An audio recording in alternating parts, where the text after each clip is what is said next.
ආයිබෝවන් ජය වේවා.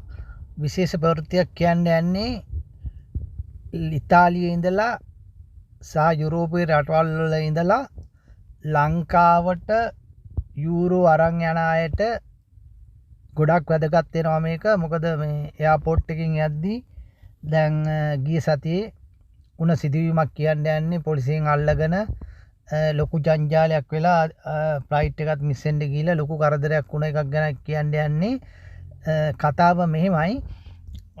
අපේ ලංකාවේ තරුණයෙක් ඉතාලියේ පරණ කෙනෙක් ගොඩක් කල් හිටපු කෙනෙක් ලංකාවට යන ගමන් එයාට එයාගේ සල්ලි වගේකුයි තවත් එක්කෙනෙක් සල්ලි දීලා යූරෝ 7000ක් මෙයා අරන් යන්න ලැහැත් වෙලා තිනවා ලංකාවට. කොහොම හරි මෙයා මෙහෙම සල්ලි අරගෙන එද්දී එයාපෝට් එකේ අන්තිම චෙකින් එක තියෙනවනේ. කියන්නේ අර බෙල්ට් එකට බඩු දාලා සපත්තු ගලවලා බෙල්ට් ගලවලා යන තැන තියෙනවනේ. එතනිනුත් මෙයා ප්‍රශ්නයක් නැතුව ගිහිල්ලා තියෙනවා. ගිහිල්ලා ඉවරලා ෆ්ලයිට් එකට යන්න ඇවිදගෙන යද්දි ගේට් එකට යන්න ඇවිදගෙන යද්දි සිවිල් පිට ආපු පොලිසිය දෙන්නෙක් මෙයාට කතා කරලා එයාපෝට් එක ඇතුළේදී මේ එන්න කියලා අහලා තියෙනවා මේ ආගාව සල්ලි කීයක් තියනවද කියලා. මෙයා කියලා තියෙනවා යුරෝ 7000ක් තියනවා කියලා. 7000යි තියෙන්නේ කියලා. ඔබට සුවර්ද නෑ නෑ උඹ ගාව ඊට වැඩි සල්ලි තියෙනවා. මේ සල්ලි අපිට වෙන්නපන් කියලා. ඊට පස්සේ මෙයා කියලා නෑ මං ගාව 7000 විතරයි තියෙන්නේ මේ වෙන සල්ලි නෑ කියලා.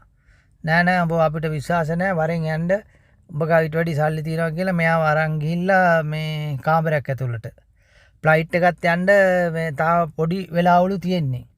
ඒ වෙලාවේ ඇතුළත මෙයාව කාමරයකට අරන් ගිහින් ඉවරලා මේ මෙයාව කොහොම හරි මේ මෙයාගේ බෙල්ට් ගලවලා සපත්තු ගලවලා මේස් ගලවලා මෙයාව හොඳටම චෙක් කරලා ඊට පස්සේ සල්ලි හම්බෙලා නැහැ. සල්ලි ඒ කියන්නේ 7000ට වැඩිය හම්බෙලා නැහැ. මොකද යුරෝ 10000ක් වෙනකන් ගෙනියන්න පුළුවන් නේ. පොලිසියෙන් කියනවලු නෑ උඹ ගාව 7000 නෙමෙයි උඹ ගාව ඊට වැඩි සල්ලි තියෙනවා. මේ ඒ සල්ලි පෙන්නපන්. ඒ සල්ලි පෙන්නුවොත් උඹට යන්න පුළුවන් නැත්නම් උඹට යන්න වෙන්නේ නැහැ කියලා ඉවරලා. ඊට පස්සේ මෙයා කියලා තියෙනවා මං ගාව එහෙම සල්ලි නැහැ. මං ගාව තියෙන්නේ 7000 විතරයි. උඹ පුළුවන් නම් හොයාගනින් මීට වැඩි තියෙනවා නම් එතකොට මම මේ 7000 උඹලට නිකන් දෙනවා කියලා. පොලිසියෙන් කියන දේ අහලම නැහැ. පොලිසිය හිතලා තියෙන්නේ මෙයා ගාව මීට වැඩි ගොඩක් සල්ලි තියෙනවා කියලා ඉවරලා. ඊට පස්සේ මේ මෙයා ගාව ඔක්කොම මුළු බෑග් එකම චෙක් කරලා අන්තිමටම අර නිවියා එකක් තිබිලා තියෙනවා. නිවියා මේ ඇඟේ ගාන මේ නිවියා පොඩි අර රවුන්ඩ් පෙට්ටියක් තිබිලා තියෙනවා. ඊට පස්සේ ඒකට මේ ඒක ඇතුලේ සල්ලි තියෙනවද කියලා බලන්න ඒ නිවියා ක්‍රීම් එක යට සල්ලි හංගලාද කියලා බලන්න ඒකටත් ඇනලා බලලා. ඉතින් ඒ වගේ මෙයාව ලොකු චෙක්අප් එකක් දීලා තියෙනවා. ඊට පස්සේ චෙක්අප් කරලා කොහමදත් මෙයාගේ සල්ලි හම්බෙලා නැහැ. යුරෝ 7000 විතරයි මෙයා ගාව තිබිලා තියෙන්නේ. ඊට පස්සේ ආලා උඹලට කොහෙන්ද මෙච්චර සල්ලි මෙහෙම සල්ලි කොහමද උඹලා හම්බ කරන්නේ මේ උඹ මොකද කරන්නේ අරකද මේකද කියලා මෙයාගෙන් ප්‍රශ්න දාලා ඉවරලා මේ උඹ ගාව මීට වැඩි සල්ලි තියෙනවා ඒකින්ද උඹට යන්න දෙන්න බෑ උඹ සල්ලි දෙනකම් මේ ඉඳපන් කියලා කොහොම හරි මෙයාව බඩුත් පැත්තකට දාලා මේව තියාගෙන ඉඳලා තියෙනවා. මේ අතරතුර මේ දැන් කටාර් එයාර්වේස් එක යන්න ඕන්න මෙන්න දැන් මෙයාගේ නමත් එලවුස් කරනවලු. මෙයා නැති හින්දා. ඊට පස්සේ කටාර් එයාර්වේස් එකෙන් බලලා මෙයා නැති හින්දා මෙයාව හොයාගෙන ඇවිල්ලා තිනවා. කටාර් එයාර්වේස් එකේ චෙක් ඉන් කරන කට්ටිය. ඊට පස්සේ හොයාගෙන ඉද්දි කොහොම හරි මෙයාව මේ මෙතන චෙක් ඉන් රූම් එකට පොලිසිය ඉන්න රූම් එකට එයාලා ඇවිල්ලි ඉවරලා මෙයාව එක්කන් යන්න හදලා තියෙනවා. ඊට පස්සේ තමයි පොලිසිය කියලා තියෙන්නේ එහෙනම් දැන් ඉක්මනට මේ යමන් කියලා ඉවරලා. ඊට පස්සේ මෙයා කෝල එහෙම ඉක්මනට යන්නේ කොහොමද? දැන් මේ උඹලා ඔක්කොම මගේ මේ ඇඳුම් හිටන් මේවා කරලා බලලා එහෙම බෙල්ට් දාන සබත් දාන එහෙම ඉක්මනට යන්නේ කොහොමද කියලා ඉවරලා ඉඳපන් කියලා ඉවරලා කොහොම හරි කටාර් එයාර්වේස් එකේ කට්ටිය මෙයාව ෆ්ලයිට් එක යන්න ඉස්සෙල්ලා අන්තිමට එක්කන් ගිහිල්ලා තියෙනවා. මේ ඉතින් මේකයි සල්ලි අරන් යද්දි යුරෝ 10000යි ගෙනියන්න පුළුවන්. යුරෝප එයාපෝට් වලින් යුරෝ 10000යි ගෙනියන්න පුළුවන්. 10000ට වැඩිය ගෙනියන්න බෑ.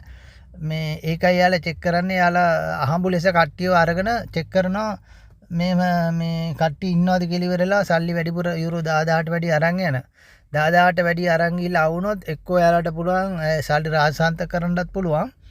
එහෙම නැත්නම් ගොඩක් වෙලාවට කරන්නේ දඩයක් ගහලා ඉවරලා නැවත සල්ලි දෙනවා ගෙනියන්න දඩයක් ගහනවා නමුත් එයාලා. ඉතින් ඒ වගේ දෙයක් තමයි කරන්නේ. හොඳම වැඩේ තමයි මොකද මේ ලංකාවෙන් සල්ලි අරගෙන ඇවිල්ලා මේ ඉතාලියෙන් සල්ලි අරන් ඇවිල්ලා ලංකාවේ මාරු කරන එක පාඩුයි. මොකද ලංකාවේ මේ දවස්වල යූරෝ එක යන්නේ 372යිනේ. නමුත් ලංකාවේ මෙයාලා ගෙවන්නේ 367ක් ඒ වගේ තමයි ගෙවන්නේ. ඉතාලියෙන් දානවා නම් කෙලින්ම 372ටම දාන්න පුළුවන්. ඒක ලාභයි ලංකාවට ඇවිල්ලා මාරු කරනවට වැඩිය. මොකද ලංකාවේ මේ කළු කඩකාරයෝ මේ බ්ලැක් මාකට් එකේ හරි අඩුවෙන් ගෙවන්නේ. ඊට වඩා ලාභයි බැංකුවෙන් මාරු කරන එක ලංකාවට ඇවිල්ලා.